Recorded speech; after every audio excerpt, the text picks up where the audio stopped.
everybody, and welcome to the Communicate to Lead virtual conference. I have just been having an outstanding time at this conference, learning so much from our guest speakers. And today I know will be no different because we have a wonderful, well-renowned speaker with us today. Michael, welcome to Communicate to Lead virtual conference. Charlie, thanks for the invite. I'm happy to be here at your conference. Wonderful. Well, Michael, if you could please tell us a little bit about who you are and what you do within your organization. Absolutely. So Michael Pope, known as the Coach's Tech Guy, certified speaker, trainer, and coach, Maxwell Leadership certified, as well as a Neuring Coding Specialist. And name of my company is Michael Pope Training. And so I work with large organizations as well as individual coaching clients, helping them with their leadership, personal development, as well as marketing and technology. Oh my goodness. So what don't you do? I don't do dishes. No. Okay.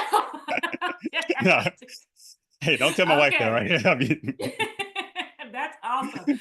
So I do want to pick a little bit when you say the Coach's Tech Guy. Yes. What does that mean when you say the Coach's Tech Guy? Expand on that a little bit. Yeah, so funny story. So I joined the John Maxwell team in November 2019, and my goal was to separate my 28 years of IT background with what I'm going to do with leadership and personal development. However, what I realized, Charlie, because 2019 and 2020 COVID hit, there were a lot of amazing coaches and speakers who needed help with the tech side of things. Whether it was developing a website or how to use Zoom or how to set up a landing page. And so I started evolving and helping that. And so now I just focus on all four of those with my clients.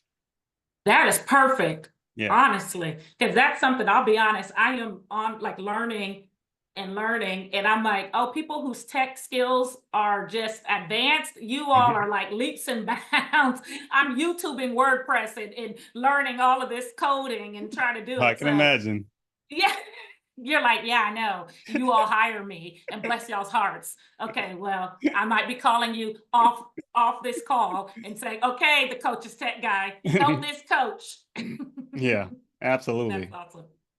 Well, when we're thinking about that, it's interesting that you said in 2019, you were trying to figure out how to encompass all of those things that you're really good at. It makes me think about having a clear vision. Yes. And so as a leader, talk to me about how you created this clear vision for your organization and how can leaders do that within theirs?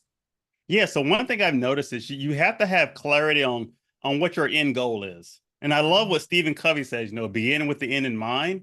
And so that's always helped me out. So any company that I've worked for or any organization that I've helped with, I've always gone into it knowing what the end result is. So even when I'm working with a client, so I did a 2-hour training for a large company 2 weeks ago. And before we had the training, we had a couple calls where I wanted to get clarity on what they were looking to accomplish. So my question is, okay, what does success look like at the end of the training? What do you want your employees to do? And they gave me that information so that way I could tailor the program for them. And that's the same with any type of leadership team you're working with, right? You've got to be able to identify what those needs are and then tailor your offerings to those individuals. That's perfect. That idea of backwards planning. Yes. Yeah, I love Stephen. The one you said, I quote him all day long. Yes. To talk about like what good leaders do with their time and how they don't let the time control them. They control the time. But that is to have a clear vision. You're right. You got to think about the end in mind. Where are you trying to go? And then work your way backwards. And it makes it a lot easier. Yeah, with everything, right? It's once you have that clarity, I mean, it makes my day easy. I'm never having to run around and like, oh, what am I going to do now? Nope. I know what the end result is. So you just set a plan and follow the plan. See, that's why people should stop judging me on when I get a really good book. Michael, do you know what I do? I got an idea based on what you said. You're one of those end of the book readers, right? I am. I'm not kidding. I have a problem. I literally go straight to the last few chapters. I read that, and then I go back. I have a pastor friend who's the same way with movies. Like he'll watch the end of the movie, to see how it's make sure it's going to be a good ending, and then he'll go back and Mhm. watch it. But he's more relaxed, right? Because he's like, hey, I know that they're getting chased, but hey, I know they're going to survive at the end, right? They're in the sequel, so it's okay. You know what? That could be a really good leadership analogy, right? Mhm. I know that they're getting chased, but I know they're going to survive in the end. That's kind of how it is with leadership. Hey, Yeah. if we know where we want to make it, we know where we want to go, then all the stuff that we have to go through to get us there, we're okay with.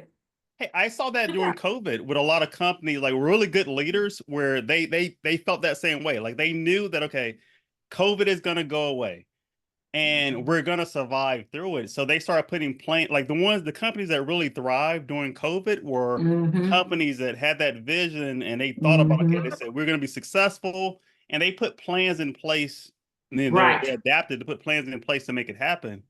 Whereas there was other people who were just terrified, like, oh, I can't do anything, Yeah. and they just shut down and went out of business. Mm-hmm. So it's all Yeah. about how you look at it. Right. And they say when you create these plans, being able to pivot and be Yes, flexible. It's like Mike Tyson said, mm. everybody has a plan until you get punched in the face. Exactly. And COVID punched us all in the face. Hmm. But like you said, great leaders, we survived Yep. because we knew what the end was and where we were trying to go. And so we just kept pivoting and tweaking the plan to make sure we still got to where we were trying to go. So Yep. I think that's a powerful recommendation. So with that comes a lot of decisions, Yes. right? And so it's not something you could just do overnight. You can't just pick the end in mind out of the blue. So when you think about effective decision making, have there been some decisions that you've had to make within your leadership role or within your company that really guided the work that you're doing? And how do you do that? How do you make those decisions? Yeah, I mean, I think we have to make decisions all the time. So one for me is a long time ago I had to decide that I'm willing to fail. So I'm willing to fail fast. So if I'm going to do something, I want to do it right away. If I'm fail, I'm going to fail. But if I do it quickly, that allows me time to adjust. So I'm a software developer by trade, and in in IT and software development, a lot of times we do agile programming where we're doing sprints. So a sprint might Mhm. be a 2 week of activity where we're doing something with the goal of getting a result in 2 weeks, and you can make Yeah. adjustments along the way. Yeah. Those are the type of decisions that I like to make with my business, anything I'm doing. Right, I can do it. It doesn't have to be perfect, but I'm gonna do my best. And whether I win, like John Maxwell says, sometimes you win, sometimes you learn, right? Yeah. So if I don't win, if it's not successful, I can learn from it and improve and keep moving forward. Absolutely. And I think sometimes us as leaders struggle with perfectionism. I And used I to be like that what you way. I I'm going through it. And and now that I'm switching to, being more of a business owner, I had to let go. And Yeah. I've been working on letting go. And someone said to me that I love, she was like, hey, do it dirty. She said, just Yes. launch it dirt. And I said, Mhm. oh, I like that. And so Do it I've been dirty. getting in the mindset with thinking like that. Hey, I have something special that I know that the world needs. And Yes. so I just got to put it out there and I can tweak it and get it better and better. But if I hold back and don't share it until it's perfect, then no one is going to get the opportunity to meet Charlie Lennon and work with Charlie Exactly. Lennon and hear from me, Michael Pope. Same thing. If you're trying to make it perfect, you will never get it out there. Yeah. Uh, And but it's I used to something be I'm that way. training myself. Yeah, Charlie. I mean, I'm a natural perfectionist, and I had to fight through that for years. And I'm glad that I finally let that go Right. because Yeah. you're right. It's like we've been giving gifts, and it's up to us to share those gifts, whether it's perfect or Mhm. imperfect. Do it dirty, like you said. Yeah. So important. No, that's good. I'm glad I can confide in someone. I'm like, I'm not the only one. And Done when is you're better than talking about perfect. That's what I've learned. which one? Done is better than perfect. I love that. Done Mhm. is better because there's nothing like crossing something off your list. Yep. Check, done. Dude. And so when you are checking that list and getting things done, we also can't do it all by ourselves. True. We can't do it by ourselves. So talk to me a little bit about delegation and empowering your team or folks that you have worked with, or even you coaching other people with that. What are your Yeah, thoughts on delegation? it's important. So as a recovering perfectionist, I'll tell you. So for the longest, I struggled with delegating anything because in my mind, if I want it done right, I'll do it myself. Right. So I grew up with that mentality, and it would be so hard for me to let something go. But Mhm. I've had to learn, like as I've grown in my career as a software Mhm. developer and as an entrepreneur, I've learned that it's okay to let other people do it, and that there's no such thing as the way. There's just a way, and there's multiple a ways that it can I be like accomplished, that. right? And so as long as it has the same end result, it doesn't Mhm. matter the path, right? You Mhm. think about anytime I'm traveling somewhere and I use my GPS, a lot of times with the GPS, I have multiple options I can choose. Like there's multiple destinations, some faster, some may have to pay tolls, right? But they're Right. all ending up in the same place. And so I just have to be willing to delegate and do that. And the empowering part is very important to do because that's really how you help raise up leaders, is by Mhm. empowering them, by show them by example, having them do it, and then encouraging them along the way is very important. Um, Yeah. It yeah, also empowers them when you even delegate something to them. yeah, I was a principal for some years, and some of my friends, they were wanting principal jobs as well. And I got one fairly young, and they would ask and say, "Man, what do I need to do? What am I doing wrong?" I said, "You're not doing anything wrong. You need to talk to your leader about giving you some more opportunities yes, because you are great at what you do, but then you're going to these interviews to be a principal and you can't speak to as many things as you should be able to speak to because you haven't had the experiences." Whereas I was blessed with leaders that in the moment it may have felt overwhelming, and I was like they're like, drinking do this. from yes. I'm Charlie, like, can you do this for us? Michael, were you there? Yeah, That's exactly what it was like. It's like, oh, Charlie can do that. Oh, Charlie can do that. But the blessing was I was able to matriculate to executive leadership fairly quickly because I had all those experiences. And so hmm, that's something I do tell leaders is, hey, delegate not just for yourself, but delegate to empower your team. yes, Because when you give them things, then you're exposing them to new learnings and they could grow and get better and better. And hopefully, if they're the ones that want to move up and out, they can do that. yeah, So yeah, I think delegation, I think that helps people, especially us that are like workhorses. When we think about it as serving, when we delegate, we are serving others. That's a yes, yes, form of service, right? Because you're not going to delegate something that you know somebody cannot do. yep. You want them to succeed at it, right? So yeah, you're right. Yeah, you want them to succeed. So hey, I see that, Michael, you're really good with software development. Can you please manage this technology side of this project? And you're like, "Oh, Hmm.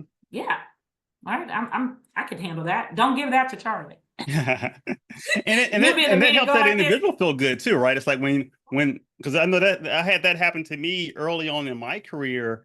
I remember the first time or the first big time it happened. My mom worked at Kmart retail store when they existed, right? So Yeah. she had been working there for years, and the manager of that store, they were in the process of installing new cash registers in the store. And I think I was going into my senior year of high school, but I was really good with computers and things. And Mhm. I remember and I worked there part time.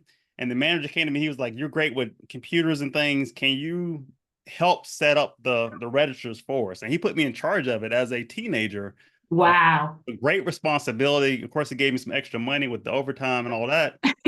But I felt great knowing that he believed enough in me to put that responsibility for his store, which could have easily Yeah. gone bad, right? But he trusted me and he believed in me, which is very important. I love that. Shout out to your mom too, because I'm telling you, Yes. you probably felt really empowered that you could do it. You're like, my mom is just a few steps away. She's Yep. got me if I fall. Nah, I she think wouldn't know how to do any of that stuff, right? no, she don't know how to do any of it. It's just the Yeah. comfort of knowing your mom is there. Yeah, exactly. That's exact. My daughter's in dance, and I can't dance not a lick, Michael, but she be looking for me out there in the audience. She's just Yep, like he's like, her you legs go, all baby, you up. got it. That's it right there. You got Exactly. I said, it. "Oh yes, girl." I'm like, she's doing the splits and all kind of things. I'm like, "Oh yeah, I see you, baby." So anyway, I just love the kudos to your mom there. Yeah.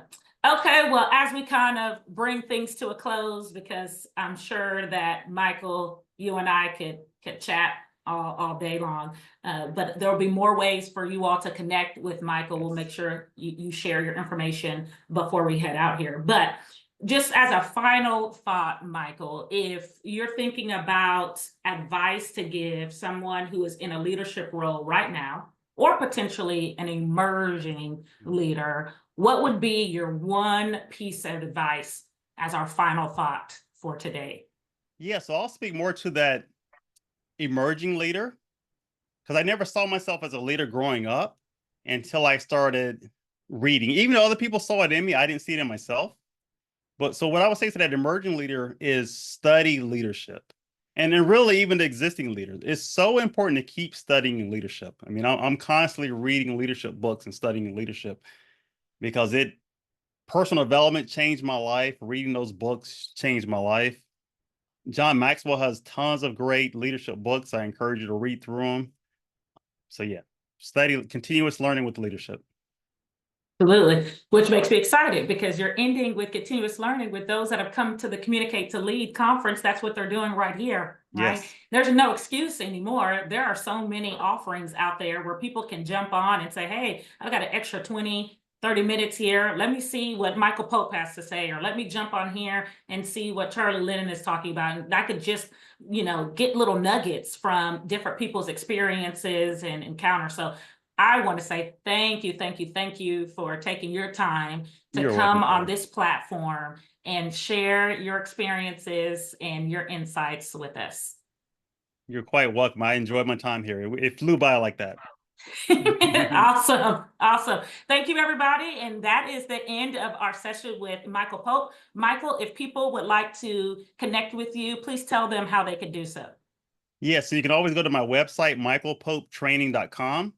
And then on social media, I'm Michael J. Pope Jr. on all social media platforms. Perfect. Bye, Michael. Have a great one.